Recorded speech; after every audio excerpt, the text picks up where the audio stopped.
Lord, bigyan mo ko ng maraming blessings. Panginoon, thank you for this brand new day. Thank you for the new opportunities that you will provide today. Salamat sa bagong pagkakataon na ibinigay niyo sa araw na ito at sa lahat ng blessings niyo na parating ngayong araw. Yes, Lord, kailangan ko po ng blessings niyo sa araw na ito.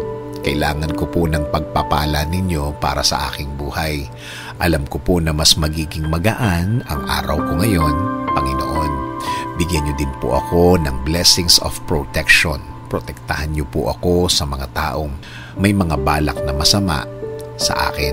Huwag niyo pong hayaan na maging tagumpay sila sa kanilang mga binabalak. Proteksyonan din po ninyo, Lord, ang ibang mga tao na nagiging biktima nila. Huwag niyo rin pong hayaan na matuloy ang kanilang masamang binabalak. Huwag po ninyong bigyan ng pagkakataon ang mga masasamang loob na ito. I need your blessings, Lord, also in healing. Itinataas ko po ang lahat ng mga nararamdaman ko ngayon sa inyo. Alam ko na kayo lang ang makakapagpagaling sa akin at sa kanila, Panginoon. Alam kong ang mga sakit na ito will bow down to your name at tuluyang mawawala. And also, Lord, give me the blessings of provision. I-provide niyo po, Lord, ang lahat ng aking mga pangangailangan. Alam ko pong alam niyo ang lahat ng nangyayari sa aking buhay.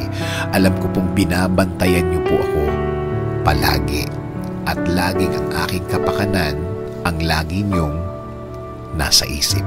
Patuloy po akong kakapit at maniniwala sa inyo, Lord. Patuloy po akong huhugot ng lakas sa inyo. Patuloy akong maniniwala. Patuloy akong aasa sa inyong blessings para sa aking buhay at mga mahal sa buhay. Alagaan niyo din po ang aming bayan.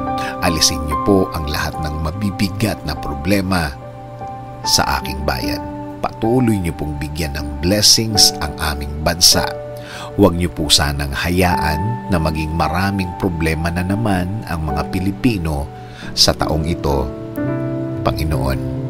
Salamat sa inyong pagmamahal sa amin at patuloy na pag-aalaga, patuloy na pagbibigay at patuloy sa pagbibigay ng guidance sa aming bayan.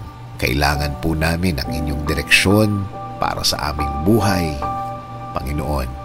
In Jesus' name we pray. Amen.